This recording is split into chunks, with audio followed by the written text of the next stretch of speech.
আজকে রেসিপিতে দেখাবো হচ্ছে মটর ডালের বড়ার তরকারি। আর এই তরকারিটা খেতে কিন্তু খুবই ভালো লাগে। তো এজন্য আমি মটর ডালগুলা ভালো মতো একটু জল দিয়ে ধুয়ে ভিজিয়ে রাখলাম। কিছুক্ষণ সময় ভিজিয়ে রাখার পর ডালটা যখন একটু নরম হয়ে যাবে তখন আমি ব্লেন্ডারে ব্লেন্ড করে নিব। যারা পাটায় বেটে নিতে চান তারা বাটায় বেটে নেবেন। আর অবশ্যই থিকনেসটা কিন্তু একটু আঠালো ভাব থাকবে। তো সবগুলা ডাল দিয়ে আমি হালকা একটু জল দিয়ে এখন ভালো করে মিহি করে ব্লেন্ড করে নিব। তো দেখেন কি সুন্দর ব্লেন্ডার হয়ে গিয়েছে। আর ঘনত্বটা দেখেন কেমন হয়েছে, একটু ঘন ঘন টাইপের, একেবারে মিহি, একেবারে ভারী একটা বেটার তৈরি করে নেবেন, মানে ডালের বড়া বানাতে যেরকম বেটার লাগে আর কি। যাই হোক, এই ফাঁকে আমি আবার জিরা, কাঁচামরিচ এবং আদা বেটে নিয়েছি এবং এখন হচ্ছে সেই বেটে রাখা ডালগুলোর উপর আমি দিয়ে দিলাম পরিমাণ মতো হলুদের গুঁড়া, পরিমাণ মতো মরিচের গুঁড়া এবং দিলাম হচ্ছে একটু কালো জিরা এবং দিব হচ্ছে স্বাদ মতো লবণ দিয়ে ভালো মতো এখন আমি মিশিয়ে নিব। তো ডালের বড়ার ব্যাটারটা রেডি হয়ে গেলে আমি এক সাইড করে রেখে দিলাম। এখন যাব হচ্ছে মূল রান্নায়। তো কড়ার মধ্যে দিয়ে দিলাম পরিমাণ মতো তেল। আর অবশ্যই কিন্তু তেলের পরিমাণটা বাড়িয়ে দিতে হবে, কারণ যেহেতু আমি বড়াটা ভাজবো। তো আমি ছোট ছোট গোল গোল করে বড়াটা দিয়ে দিলাম তেলের উপরে। তো এইখানে আমি অনেকগুলাই বড়া দিয়েছি ছোট ছোট আকারে করে দিয়ে এখন গ্যাসের আঁচটা মিডিয়াম টু হাই ফ্লেমে রেখে আমি ব্রাউন কালার করে ভেজে নিব। তো নিচের পাশটা কিন্তু সুন্দর ভাজা হয়ে গিয়েছে। এখন আমি বড়াগুলোকে উল্টিয়ে দিলাম। আর এই ডালের বড়ার তরকারিটা খেতে কিন্তু খুবই ভালো লাগে। অনেক সময় মাছ মাংস খেতে খেতে আমাদের রুচিটা চলে যায়। তো ওই ফাঁকে আপনারা কিন্তু এই রেসিপিটা ট্রাই করতে পারেন, আশা করি ভালো লাগবে। তো কথা বলতে বলতে ডালের বড়া কিন্তু প্রপার ভাজা হয়ে গিয়েছে, আমি একটা বোলের মধ্যে নামিয়ে নিলাম।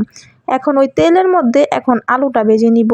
তো দিয়ে দিলাম পরিমাণ মতো লবণ এবং দিব হচ্ছে পরিমাণ মতো হলুদের গুঁড়া। তো এগুলা দিয়ে আমি আলুটাকে ভালো করে ভেজে নিব। এইখানে আলুগুলা কিন্তু আমি পুরোপুরি ভেজে নিব যেন প্রপার সিদ্ধ হয়ে যায়। তো আলুগুলা ভাজা হয়ে গেলে এখন আমি নামিয়ে নিলাম। এখন আলু ভাজা ওই তেলের মধ্যে আমি দিয়ে দিব শুকনো উপকরণ। শুকনো উপকরণ বলতে এখানে তেজপাতা এবং জিরা দেওয়া হয়েছে। তারপর এই শুকনো উপকরণগুলো ভালো মতো ভাজা হয়ে গেলে এখানে আমি বাটা মশলা দিয়ে দিব, যেমন আদা, কাঁচামরিচ এবং জিরা বাটা। কেউ কেউ চাইলে ধনিয়া গুঁড়োও দিতে পারেন, যার যার ইচ্ছা। বাটা মশলাটা মোটামুটি ভাজা হয়ে গেলে এখানে আমি দিয়ে দিব আস্ত গরম মশলা। এখানে আস্ত গরম মশলার মধ্যে লবঙ্গ, দারচিনি, এলাচ রয়েছে, আপনারাও দিয়ে দিবেন। দেওয়ার পর এখন ভালো মতো মশলাটাকে আমি কষিয়ে নিব। তো মশলাটা যখন প্রপার কষানো হয়ে যাবে এখানে আমি দিয়ে দিলাম অল্প একটু জল দিয়ে এখন মশলাটাকে আবার একটু কষিয়ে নিব। এখন দিয়ে দিব হচ্ছে গুঁড়ো মশলা। যেহেতু মশলাটা কিন্তু প্রপার কষানো হয়ে গিয়েছে এবং কাঁচা স্মেলটাও চলে গিয়েছে, এখন আমি গুঁড়ো মশলা দিয়ে দিব, যেমন হলুদের গুঁড়া এবং শুকনো মরিচের গুঁড়া।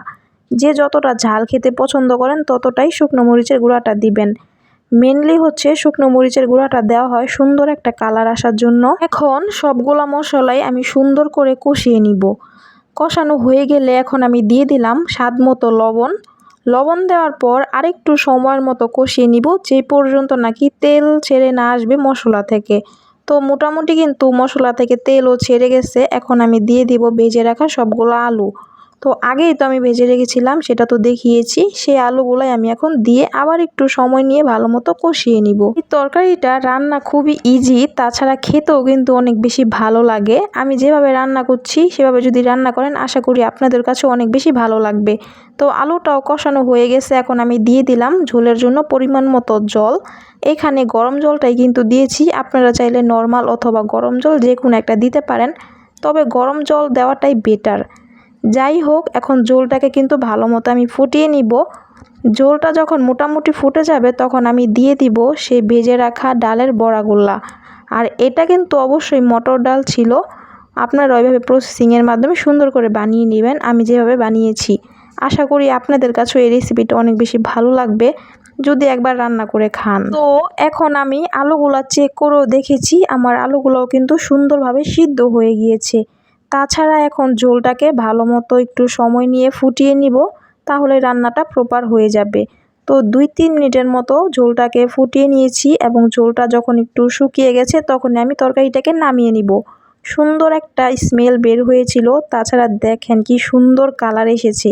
ওই যে বললামই তো, যারা নাকি মাছ মাংস খেতে খেতে অরুচি ভাব চলে আসছে তারা চাইলে এভাবে মটর ডালের বড়ার তরকারি খেতে পারেন।